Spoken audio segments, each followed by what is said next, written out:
नमस्कार प्रिय मित्रों, मैं नीलेश महाराज जय वेंकटेश जी सावित्री ज्योतिष श्रृंखला को आज आगे बढ़ाते हुए मेरे प्यारे मित्रों, आज हम बात करेंगे कुंडली में आपके नवम भाव का द्वादश भाव में फल। चाहे लड़के कुंडली हो चाहे लड़की कुंडली हो, आपका भाग्येश यानी जो नवा घर है कुंडली का उसे भाग्येश कहते हैं। तो भाग्येश 12 भाव में कहाँ बैठा है तो क्या फल मिलेगा या क्या अशुभ फल मिलेगा या व्यक्ति कब ग्रोथ करेगा, संपूर्ण जानकारी हम आप सामने प्रस्तुत करेंगे। देखिए, अभी तक हमने लग्नेश से लेकर के अष्टमेश तक यानी प्रथम भाव से लेकर के अष्टम भाव तक इनका स्वामी कहाँ बैठा है तो क्या फल मिलेगा, 12 भाव की मैंने विवेचना करने के लिए वीडियो बनाया हूँ। आज हम जो है भाग्येश यानी नवम भाव को लेकर हाजिर हुआ हूँ कि नवमेश आपकी कुंडली में 12 भाव में, जो कुंडली का 12 भाव होता है, 12 भाव में भाग्येश यानी नवमेश कहाँ बैठा है तो क्या फल मिलेगा, संपूर्ण जानकारी में बता दें। निवेदन है, यदि आप हमारे चैनल पर नए तो चैनल को जरूर सब्सक्राइब करें। यदि मेरा वीडियो आपको अच्छा लगे तो आप अवश्य लाइक करें। फिर आगे बढ़ते हैं। आज का जो मुख्य विषय है कि द्वादश भाव में नवमेश का फल, यानी द्वादश भाव में जो आपका भाग्येश है उसका संपूर्ण फल। फिर देखिए, मैं एक लाइन चार्ट बनाया हूं और यहाँ मैं कोई अंक नहीं लिखा हूं, ये पहला स्थान है। तो 1 2 3 4 5 6 7 8 9 10 11 12 ये कुंडली का 12 भाव है। अभी तक हमने प्रथमेश का बता दिया, प्रथमेश का 12 भाव में क्या फल मिलता है, लग्नेश का 12 भाव कहाँ बैठा क्या फल मिलता है, द्वितीयेश का, तृतीयेश का, चतुर्थेश का, पंचमेश का, खष्टेश का, सप्तमेश का, अष्टमेश का, यहाँ तक मैंने बता दिया कि 12 भाव अगर कहीं बैठे तो क्या फल है। आज हम नवमेश को लेकर हाजिर हुआ हूँ। इसे भाग्य स्थान कहते हैं, लंबी सफर लंबी यात्रा भी कहते हैं और व्यक्ति ग्रोथ करता सबसे अद्भुत जो है भाग्य स्थान को बताया गया है।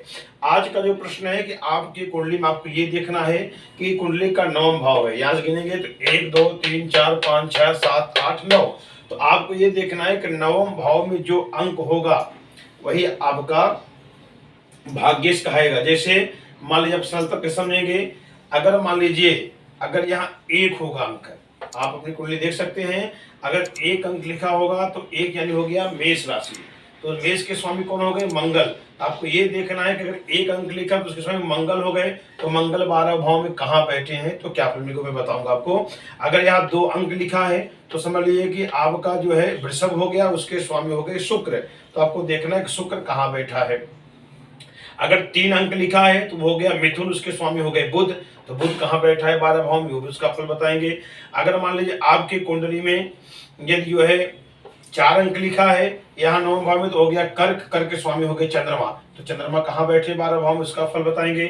अगर मान लीजिए आपका अगर यहाँ 5 अंक है तो हो गया आपका सिंह, तो सिंह का स्वामी हो गए सूर्य, सूर्य को देखना है कि आपके 12 भाव में कहाँ बैठे हैं।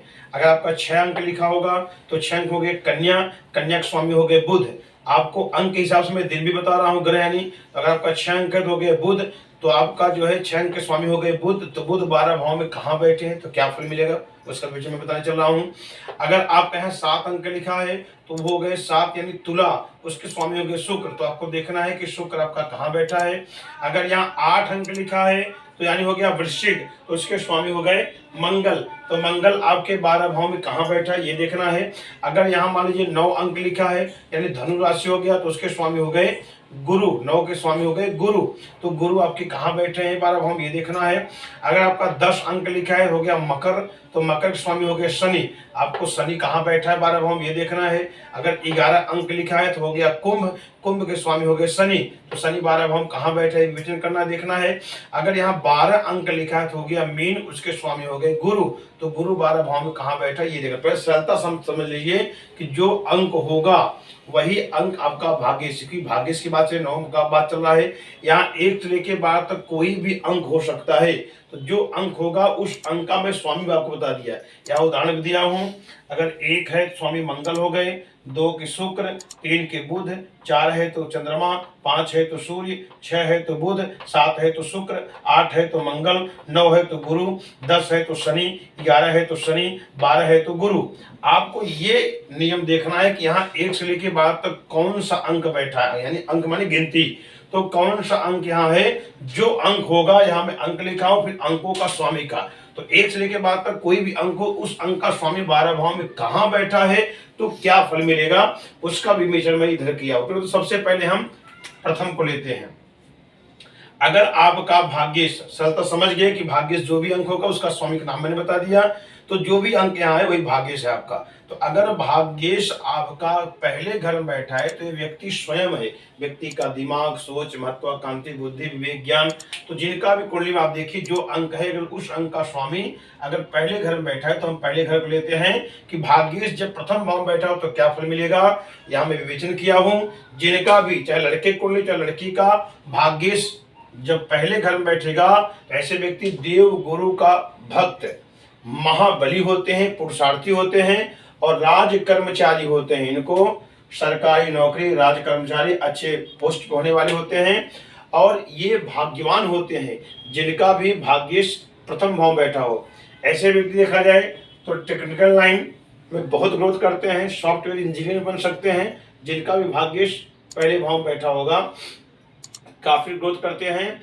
और देखा जाए तो बहुत ही ये आगे बढ़ते हैं, ये श्रेष्ठ कहा गया है, सबसे अद्भुत बताया गया है कि जिसका भाग्येश प्रथम भाव में बैठा होगा व्यक्ति देवताओं का भक्त, गुरु का सम्मान करने वाला भक्त होता है और महाबली पुरुषार्थी होता है, राज कर्मचारी होता है, भाग्यवान होता है। टेक्निकल लाइन, सॉफ्टवेयर इंजीनियर इत्यादि में टेक्निकल लाइन में बहुत ग्रोथ करता है, आगे बढ़ता है।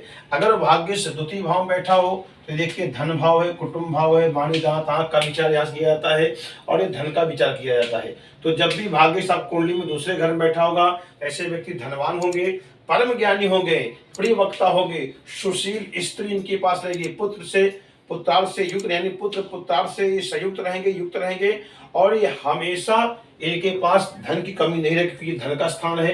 व्यक्ति काफी ग्रोथ करता है क्योंकि मैंने पहले लिख दिया धनवान और परम ज्ञानी, हर शास्त्र को जानने वाले होते हैं और प्रिय वक्ता सर, क्योंकि ये द्वितीय भाव जो होता है वाणी का कारक होता है। तो जब भी भाग्येश द्वितीय भाव में बैठा होगा तो सुंदर वचन बोलने वाले, अच्छे वाणी, अच्छे वक्ता, अच्छे कलाकार, अच्छे लाइन होने वाले होते हैं, धनवान होते हैं और सुशील होते हैं। इनकी स्त्री जो पत्नी होती है गुणवती होती है, सौभाग्यशाली होती है और ये पुत्र पुत्रार्थ से संयुक्त रहते हैं। इनका कार्य व्यवसाय बहुत ही आगे बढ़ता है। फिर आगे बढ़ते हैं, यदि भाग्येश नवम भाव का स्वामी तृतीय भाव में बैठा होगा, ये देखिए ये तृतीय यानी पराक्रम स्थान, भाई बहन का स्थान, छोटा भाई छोटा बहन का स्थान है और छोटी यात्रा के स्थान यहाँ देखा जाता है और पराक्रम स्थान देखा जाता है।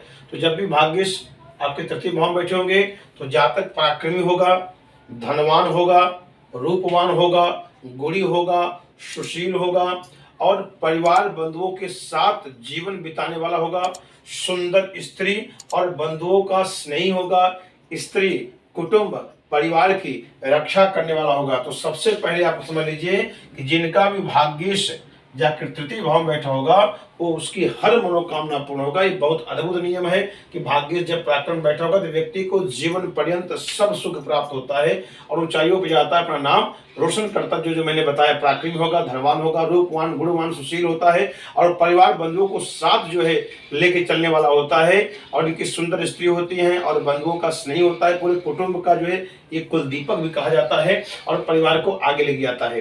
यदि आपका भाग्येश चतुर्थ भाव में बैठा होगा, ये चतुर्थ भाव से क्या विचार किया जाता है, देखिए सुख भाव है, माता का स्थान है, भूमि भवन वाहन का भी स्थान विचार किया जाता है।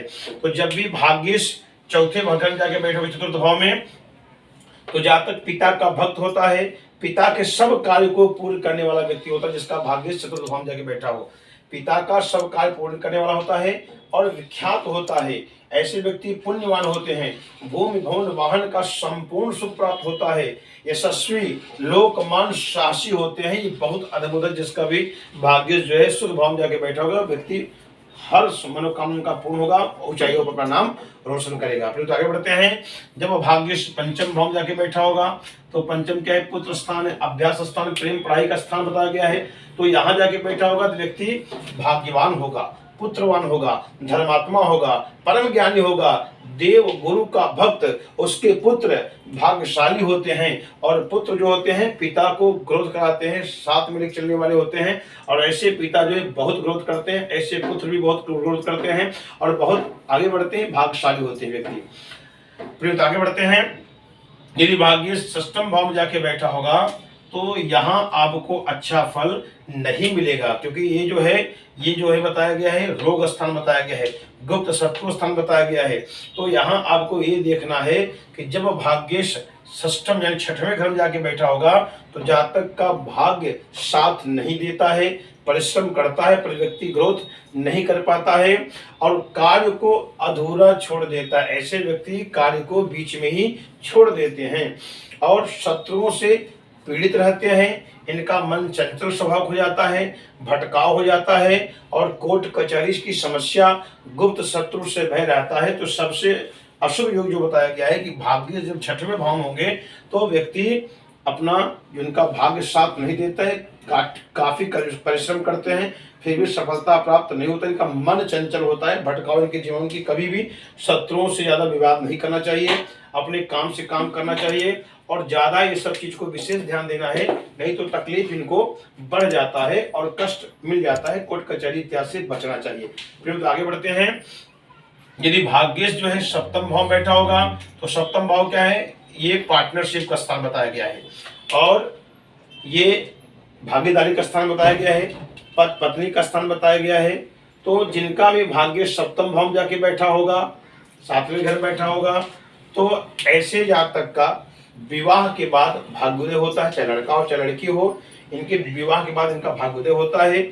स्त्री सुंदर सुशील रूपवती, इनकी जो पत्नी मिलेगी साक्षात लक्ष्मी, सुशील गुणवती रूपवती भाग्यशाली होती हैं, गुणवान होती हैं, कीर्तिवान होती हैं। इनकी स्त्री सत्यवादी होती हैं और पूर्णवती होती हैं। कभी कभी लेकिन कभी कभी इनके मन में भटकाव आ जाता है। जिनकी कुंडली भाग्य सप्तम आता है कभी कभी थोड़ा सा इनको भटकाव आ जाता है। बाकी अपनी पत्नी के माध्यम से अगर पत्नी का सम्मान करेंगे तो व्यक्ति काफी ग्रोथ करेगा, उच्च पद पर नाम हासिल करेंगे और इनका विवाह के बाद भाग्योदय होता है। फिर तो आगे बढ़ते हैं। जब भाग्येश अष्टम भाव में जाके बैठा होगा तो यहाँ भी अच्छा फल नहीं बताया गया है। पहला में बताया छठवां, दूसरा आठवां। यानी जब भाग्येश आपने कुंडली देखी, यहाँ एक के बाद तो कोई भी अंकुश अंका स्वामी यहाँ बैठा है तो उसे कहा जाएगा अष्टमेश। तो जब भाग्येश जो है जाकर के अष्टम भाव में जब बैठा होगा तो जातक भाग्यहीन होता है, स्वभाव अच्छा नहीं रहता है, जीवन में समस्याएं बनी रहती हैं और परिवार से सुख न प्राप्त होता है और दूरियां, ये परिवार से कुटुंब से दूरियां बना लेते हैं और वैवाहिक जीवन में भी इनकी समस्या आता है, इनके जीवन में उथल पुथल आता है और इनको जो है काफी थोड़ा अंदरूनी पेट की समस्या, वैवाहिक जीवन समस्या, भाग्य की समस्या बनी रहती है। फिर तो आगे बढ़ते हैं। यदि भाग्येश जो है दसम भाव में बैठे होंगे तो ये कर्म स्थान बताया गया है, पिता का स्थान बताया गया है। तो जिनका भाग्येश दसम भाव में बैठा होगा तो ऐसे जातक, यहाँ मैं विवेचन किया हूं, ऐसे जातक कर्मचारी, सूरवीर, माता पिता का भक्त होते हैं और उच्च पद को प्राप्त करते हैं और जातक गुणी और पूजनीय होता है। ये मैंने आपको दसम बता दिया। अब स्वयं आप थोड़ा समझ लीजिए कि भाग्येश जब स्वयं भाग्य में बैठा हो, माने आपका एक से लेके बात जो मैंने अंक बताया उस अंक का स्वामी स्वयं भाग्य में बैठा हो तो क्या फल मिलेगा। ऐसा अद्भुत नियम बताया गया है कि भाग्येश यदि स्वयं भाग्य में ही बैठा हो तो व्यक्ति बहुत भाग्यशाली होता है, सुंदर होता है, स्वरूप वाला होता है और भाइयों से युक्त रहता है, परम दानी होता है, गुरु देव को मानने वाला होता है। ऐसे व्यक्ति जीवन पर्यंत काफी ग्रोथ करता है। ये अपने जीवन में कभी एक बार मंदिर का निर्माण करते हैं, तीर्थ व्रत की यात्राएं करते हैं, यज्ञ अनुष्ठान इत्यादि करते हैं, दान इत्यादि बहुत करते हैं, सरोवर तालाब बनाते हैं और मंदिर का निर्माण अपने जीवन में अवश्य करते हैं। ऐसे व्यक्ति जीवन पर्यंत धर्म से चलने वाले होते हैं, कभी भी गलत कार्य जल्दी नहीं करते हैं। दसम का हो गया, भाग्येश हो गया।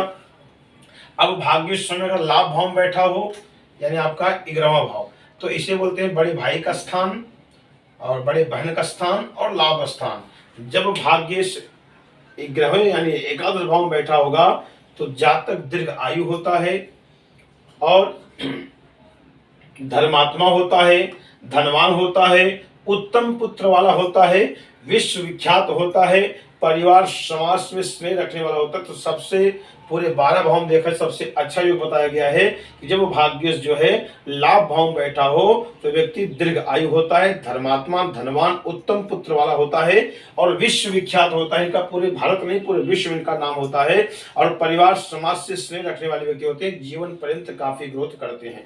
फिर आगे बढ़ते हैं। जब भाग्येश जो है द्वादश भाव में बैठा होगा तो 12वें भाव में, तो यहाँ भी अच्छा फल नहीं दूंगा। जब भाग्येश जब यहाँ बैठा होगा तो अच्छा फल नहीं माना जाता है। जन्म स्थान से व्यक्ति दूर जाएगा तो मान सम्मान प्राप्त करने वाला होता है, सुंदर होता है। लेकिन यदि अशुभ ग्रह वहां हो जाए तो भाग्यहीन हो जाता है व्यक्ति, कभी भी भाग्य ग्रोथ नहीं करता है, आउटलाइन जाता है, मन चंचल हो जाता है और भटकाव और देखा जाए झूठ बोलने वाला स्वभाव रहता है व्यक्ति का। तो जिनका भाग्येश यहाँ बैठा हो, अब सरलता से हम समझ लीजिए कि भाग्येश जब भी आपका 6, 8, 12 भाव बैठेगा तो व्यक्ति के जीवन में संघर्ष आएगा। इसे 6, 8, 12 भाव कहते हैं, इसे त्रिक भाव भी कहते हैं, 6, 8, 12। तो जब भी भाग्येश आप देखिए अगर यहाँ बैठा है, यहाँ बैठा है, यहाँ बैठा है तो आपको फल देने में समस्या हो जाएगा। अब देखना यह है कि आपका भाग्य 6, 8, 12 भाव में बैठा है कौन सा, मान लीजिए पापक ग्रह बैठा है या उनकी डिग्री कमजोर है या वो ग्रह वक्री होके बैठे हैं कोई भी ग्रह, तो उन ग्रहों का आपका निदान, जैसे उन ग्रहों का मंत्र जाप आपको अवश्य कराना है किसी अच्छे ब्राह्मण से कुंडली दिखा करके। मान लिया आप बहुत मेहनत कर रहे हैं पर आपको सफलता प्राप्त नहीं हो रहा है, आप देखिए अपनी कुंडली में भाग्य से आपका 6, 8, 12 भाव में तो नहीं बैठा है या 6, 8, 12 भाव में बैठा, क्या उनकी डिग्री कमजोर है या वो वक्री होके बैठे हैं या अस्त होके बैठे हैं या उनके साथ कोई पापक ग्रह होके बैठा है, तो व्यक्ति का जीवन उथल पुथल हो रहा है, समस्याएं बढ़ रही हैं, तो अपनी कुंडली अच्छे ब्राह्मण को ज्योतिषकार को दिखा कर परामर्श लेकर के उन ग्रहों का जाप हवन इत्यादि जरूर करें, इससे आपको अवश्य सफलता प्राप्त होगा। तो आज हमने बताया कि भाग्येश का 12 भाव में कहीं भी बैठे हैं तो क्या फल मिलता है। अगली जो हम वीडियो बनाएंगे कर्मेश यानी दशमेश को लेकर हाजिर होंगे, दशमेश का 12 भाव में क्या फल मिलता है। यदि आपको वीडियो अच्छा लगे तो लाइक करें, सब्सक्राइब करें। अगले अवसर फिर मिलते हैं, नमस्कार।